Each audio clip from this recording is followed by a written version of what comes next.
우리 레위기 공부 네 번째 시간입니다. 공부라고 말씀을 드렸습니다. 공부하는 마음으로 해야 되고요. 또 레위기는 특별히 또 공부하는 마음도 필요합니다. 오늘 제목은 명령하신 대로 이런 제목입니다. 우리가 지난 시간에 번제와 소제에 대해서 말씀을 배웠습니다. 하나님께서 이스라엘 백성들을 애굽에서 건지시고 하나님의 백성으로 삼으시면서 법칙을 주셨는데 그것이 레위기였고, 레위기를 열자마자 바로 번제가 나옵니다. 바로 제사가 나온다는 것이죠. 하나님의 백성이 구별되는 것은 예배로 구별된다는 것입니다. 예배를 안 드리면 하나님의 백성이라고 말할 수 없습니다. 7장까지 계속해서 제사가 나옵니다. 그것을 우리는 구약의 5대 제사다 이렇게 이야기합니다. 번제, 소제, 화목제, 속제제, 속건제. 우리는 그 중에서 번제와 소제에 대해서 집중적으로 말씀을 나눴습니다. 제사를 드릴 때 가장 중요한 것이 무엇이냐? 가장 중요한 것은 자원하는 마음으로 드려야 되고 기쁨으로 드려야 한다라고 하는 것입니다. 하나님께 드리려거든 이렇게 시작되는 것이지 너희는 반드시 드려야 한다 이렇게 시작되는 것이 아니죠. 제사에는 형식과 예물이 중요합니다. 그런데 그것은 마음대로 하는 것이 아니라 상황에 따라서 달라지는 것이 아니라 하나님이 정하신 법에 의해서 드려야 한다 이렇게 분명하게 말씀하고 있습니다. 제사를 드릴 때에는 형식이 중요하고 절차가 중요하고 준비가 중요하고 집중이 중요하다. 하나님은 그 제사를 통해서 온전하게 제사가 드려지면 하나님은 약속하신 은혜를 주신다 이렇게 말씀하십니다. 여러분 바라기는요, 예배의 온전함을 통해서 하나님이 주시는 은혜를 날마다 경험하시기를 바랍니다. 아멘. 예. 하나님께서 애굽에서 나와서 광야 생활을 시작하는 이스라엘 백성들을 구별하기 위해서 레위기 말씀을 주시고, 그리고 가장 먼저 제사에 대한 말씀을 주셨습니다. 그러면 그 다음에 필요한 것이 무엇이냐? 제사 다음에 필요한 것은 제사를 인도할 제사장들을 세우시는 것입니다. 하나님의 백성들의 구별은 온전한 제사에 있다면 온전한 제사를 인도하고 백성들이 온전한 제사를 드릴 수 있도록 가르치고 준비시키는 제사장이 필요합니다. 하나님의 방법대로 제사를 드려야 하기 때문에 그렇습니다. 10년이 지나고 20년이 지나고 몇백 년이 지나도 하나님이 주신 방법대로 제사를 드려야 하기 위해서는 제사장이 필요합니다. 여러분 그렇다면은 제사장들은 잘 세워져야 합니다. 제사장들은 훈련을 제대로 받아야 합니다. 그냥 본대로 어렸을 때부터 그냥 느낀 대로 할 수 있는 것이 아니라 훈련을 강하게 받아야 하고 제대로 받아야 되고 하나님이 주신 말씀에 대해서는 완전히 마스터가 되어야 됩니다. 우리 이제 목사님이 되기 위해서 MDB라고 공부를 하는데요. 이 신학대학원을 MDB가 무슨 뜻이냐면 마스터 오브 디비니티 이런 말이에요.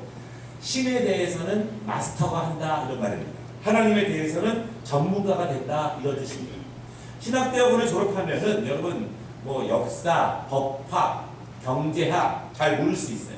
그렇지만 신학에 대해서, 하나님에 대해서, 성경에 대해서는 전문가가 되어야 합니다. 그렇지 않겠습니까? 본대로 흉내낸 대로 그렇게 하면 안 됩니다. 우리가 사랑으로 우리 교육자들을 섬기고 돌봐야 하지만 또한 모든 교육자들은 하나님 앞에서 강건하게 철저하게 훈련 받아야 그 백성들을 온전한 제사로 인도할 수 있고 가르칠 수 있다라고 하는 것입니다. 제대로 훈련받지 못하면, 제대로 제사를 인도하지 못하면 하나님은 그 제사장을 징계하십니다. 더 중요한 것은요, 제사장이 제대로 훈련받지 못하고 제사를 온전히 인도하지 못하고 가르치지 못하면 이 백성들은요, 제사를 드리고도 하나님께서 그 제사를 받지 않으시는 제사가 됩니다. 왜냐하면 하나님이 가르치시고 지시하신 대로 그 제사를 준비하지 못하기 때문에 그렇습니다. 물론 그 백성들이 상황에 따라서 믿음이 연약했을 때 그 제사를 온전히 드리지 못할 수는 있습니다. 그럼에도 불구하고 하나님께서는 제사장들에게는 그 제사에 대해서, 하나님의 뜻에 대해서, 방법에 대해서 온전하게 가르치라고 명령을 하십니다. 오늘 우리가 함께 읽은 말씀에서 하나님께서 제사장을 임명하십니다. 2절 말씀을 보면은요, 그 제사장의 임명식에 필요한 모든 준비물들도 직접 지명하십니다. 입을 의복들과 관유, 제물로 바칠 수소 1마리, 수장 2마리, 그리고 누룩을 넣지 않은 무교병 1바구니. 제사를 지낼 때에도 하나님은 그 방법을 알려주시죠. 제물의 종류를 알려주시고 그 제물을 어떻게 준비해야 되는지를 알려주시고 제사를 드릴 때 어떻게 드려야 되는지를 알려주시는 것처럼 그 제사를 인도하는 제사장들을 임명하는 그 안수식에도 하나님은 준비한 품목들을 정확하게 알려주십니다.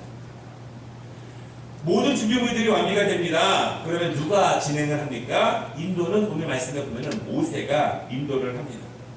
하나님이 직접 세우신 모세가 인도하는데, 그러면 그 안수식, 제사장을 세우는 모든 그 예식 절차는 어떻게 하느냐? 오늘 5절 말씀에 보니까 여호와께서 모세에게 행하라고 명령하신 때 그대로 진행한다, 그렇게 말씀합니다. 모세가 갑자기 좋은 생각이 나서, 좋은 아이디어가 생겨서 그것을 하는 것이 아니라 하나님께서 명령하신 것, 하나님께서 행하라고 하신 것을 하는 것입니다.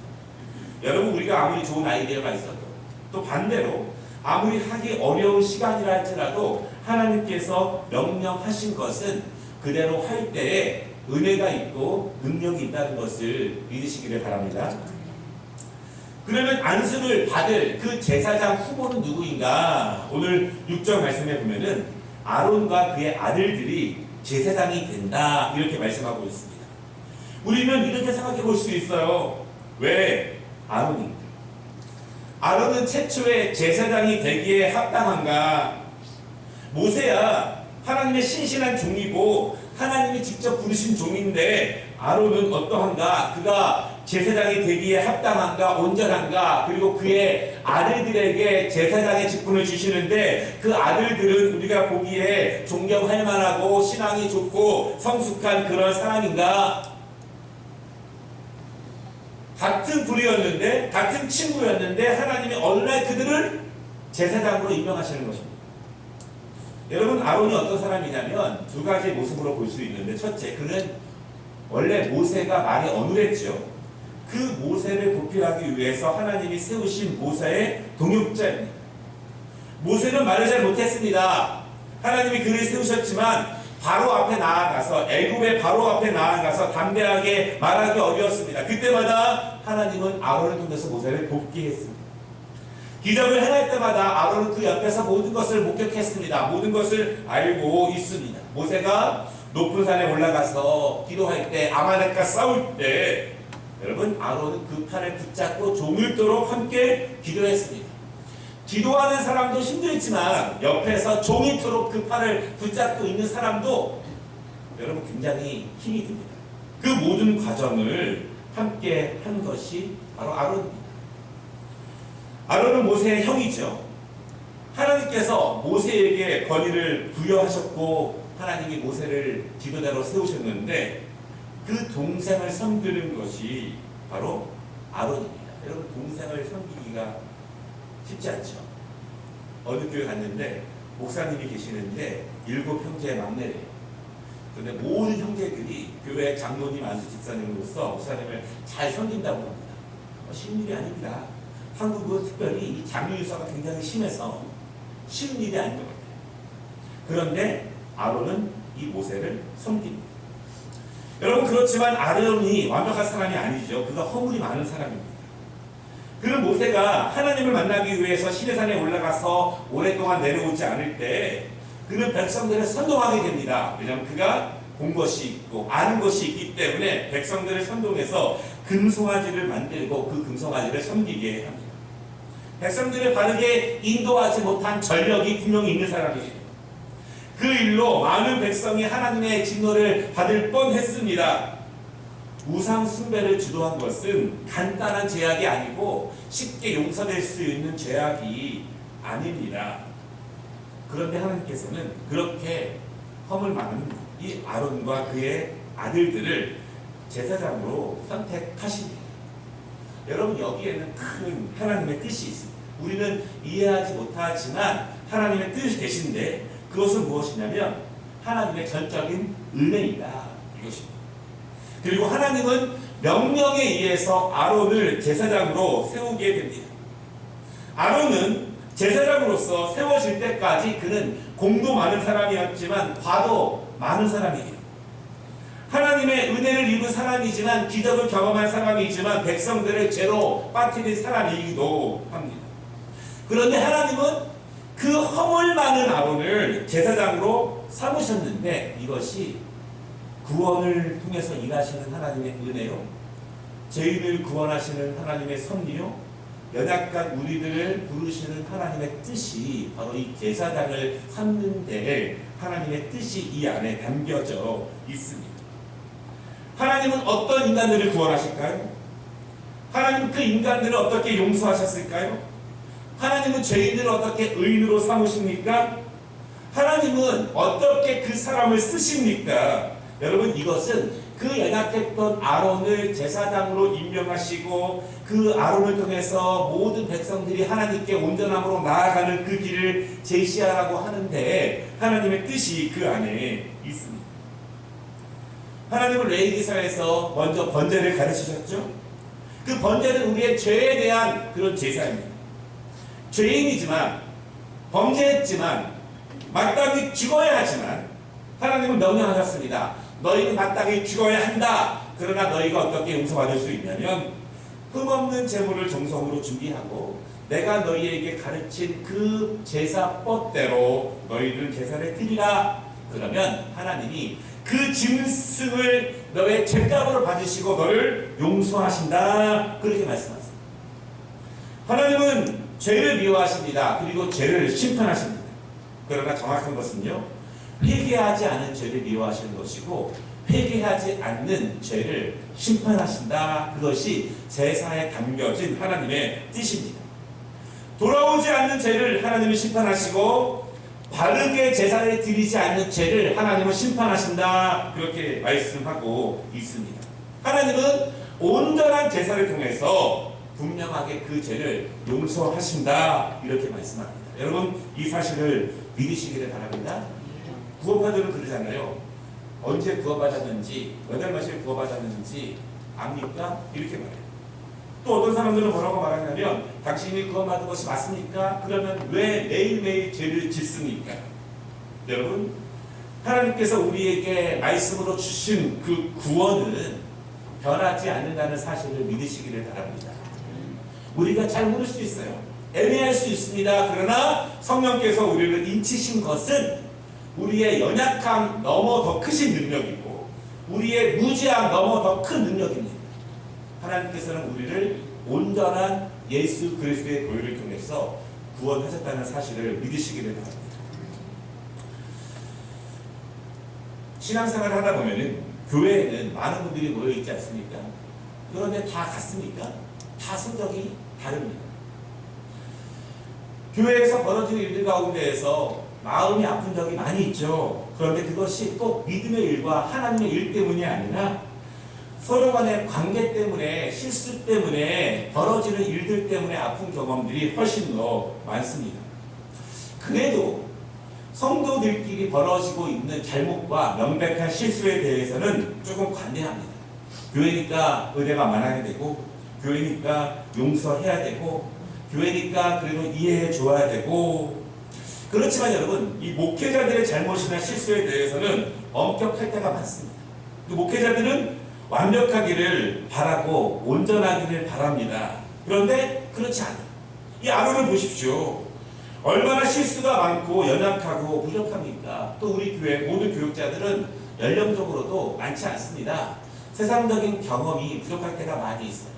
담대하게 하나님의 말씀을 증거하지만 우리도 그렇게 다 못 지키는 것들이 너무나 많이 있습니다.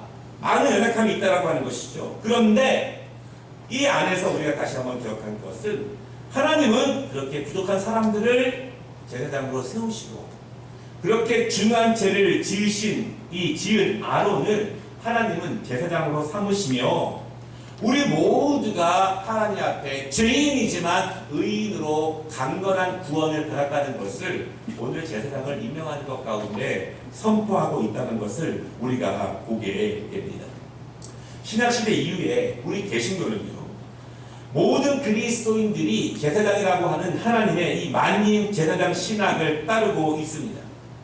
목회자를 통해서 말씀을 배우고 하나님께 나아가는 길을 양육받지만 지금은 구약시대의 제사장 같은 역할은 개신교회는 없습니다. 천주교회 사제처럼 죄를 직접적으로 용서받는 길을 제시하지도 않습니다. 각각 그리스도인들이 하나님 앞에 직접 나아가고 직접 죄 용서를 받고 직접 은혜를 받게 합니다. 하나님과 우리 사이에 이제는 막힐 것이 없으며 우리 모두가 하나님 앞에 같이 나아갈 수 있는 그 은혜를 주셨는데 이것이 하나님께서 죄인이었던 연약했던 아론을 제사장으로 삼는 데 그 은혜가 주어집니다. 여러분, 이 아론의 아들들의 친구들은 얼마나 기가 막히겠어요. 똑같이 놀고 똑같이 부족했는데 어느 날 그 아버지와 아들들을 제사장으로 삼게 됩니다.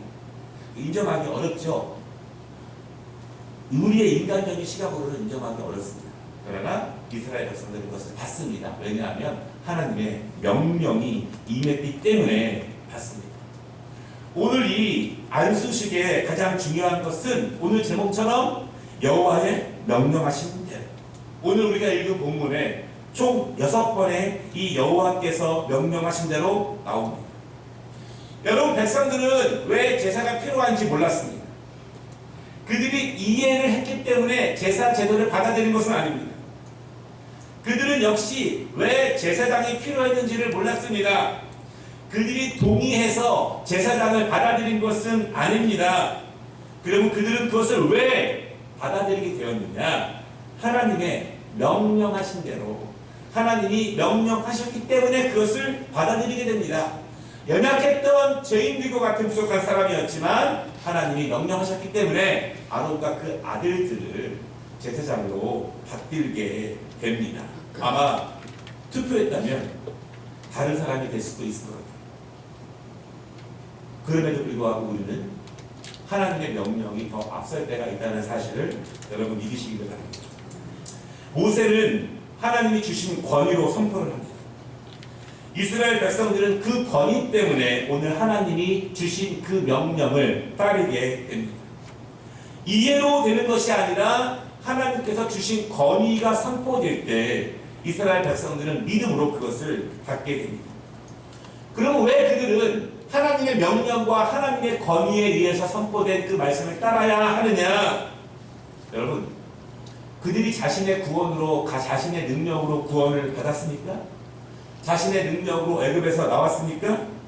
하나님의 전적인 능력과 하나님의 손길 때문에 그들은 애굽에서 구원을 받았고 지금 이스라엘 백성들은 나음을 입게 되었습니다. 스스로 그들이 구별된 것이 아니라 하나님이 그들을 구별하셨고 하나님의 능력으로 그들을 구별하셨습니다. 그들을 구원하신 분이 하나님이시기 때문에 하나님이 오늘 그들을 세우시기 위해서, 그들을 구별하시기 위해서 주신 제사와 그리고 제사장은 그들의 이해나 그들의 동의가 필요한 것이 아니라 하나님의 명령에 의해서 세워졌다는 사실을 여러분 믿으시기를 바랍니다. 믿으시기를 바랍니다. 그것은 이스라엘 백성들의 권한이 아니라 하나님의 권한이에요. 이스라엘 백성들의 손에 있는 것이 아니라 하나님의 손에 있다는 사실을 우리가 기억해 보아야 합니다. 우리도 마찬가지입니다. 우리가 하나님 말씀을 따를 때 우리의 이해가 꼭 필요한 것은 아닙니다. 하나님의 말씀을 순종하는 데 있어서 꼭 우리의 상황이 가능한지 불가능한지가 필요하지 않습니다. 그것은 우리의 권한이 아니라 하나님의 권한이고 우리는 하나님의 권한에 우리는 순종할 필요가 있다라고 하는 것입니다. 여러분, 우리 교회도 그렇지만 모든 목회자들이 강조하는 것이 있어요. 뭘 강조하죠? 예배를 강조합니다. 기도의 참석을 강조합니다. 말씀을 가르치기를 강조하고 말씀대로 살라고 강조합니다. 온전한 예물을 드리라고 강조하고 예배에 집중해서 드리라고 기도하고 맡겨진 사명을 열심히 감당하라고 강조합니다. 여러분 왜 강조하냐면 이것을 강조하지 않으면 영적 제사장의 사명을 감당하지 못하는 것입니다. 여호와 하나님의 명령을 그대로 행하지 않는 것입니다. 이러한 강조는 조정되거나 상황에 따라서 변경되는 것이 아닙니다. 성도들이 삶이 어려워 보이고 힘들어 보이고 너무 바빠 보이고 아파 보인다고 해서 하나님께서 영적 제사장들에게 주신 그 명령을 소홀하게 가르치거나 소홀하게 강조하지 않으면 안 된다라고 하는 것입니다. 여러분 강조하면 부담스러울 수 있습니다. 듣기 싫을 수 있어요. 그러나 제사장들은 강조합니다. 여러분 이스라엘 백성들이 하나님의 법을 떠나고 우상을 숭배할 때 그들은 제사장의 말에 귀를 기울이지 않습니다. 그리고 하나님 앞에 나와서 제사를 드리지 않습니다. 그러나 그때 선지자들은 나와서 하나님의 말씀을 있는 그대로 강조합니다. 여러분 선지자들이 몇백 년이 지나도 강조한 것은 모세를 통해서 주신 그 율법을 강조한 것이지 그때 상황에 따라서 다른 것들을 강조한 것은 아닙니다. 우리가 상황에 따라서 듣기 어려울 수도 있고 부담스러울 때도 있지만 하나님은 오늘 아론과 그 제사장들에게 명령하십니다. 너희는 내가 명령한 대로 그대로 행하고 그 백성들이 하나님 앞에 온전한 제사를 드릴 수 있도록 온전한 제사를 드려서 그들이 하나님이 주시는 강건함을 얻을 수 있도록 그 길을 바르게 제시하라 이렇게 말씀하고 있습니다. 제사장 임명식에는 많은 준비가 필요합니다. 6절에 보니까 임명식 전에 물로 깨끗이 씻어야 합니다. 정결의식이에요. 세례를 의미하기도 합니다. 정결해야 합니다.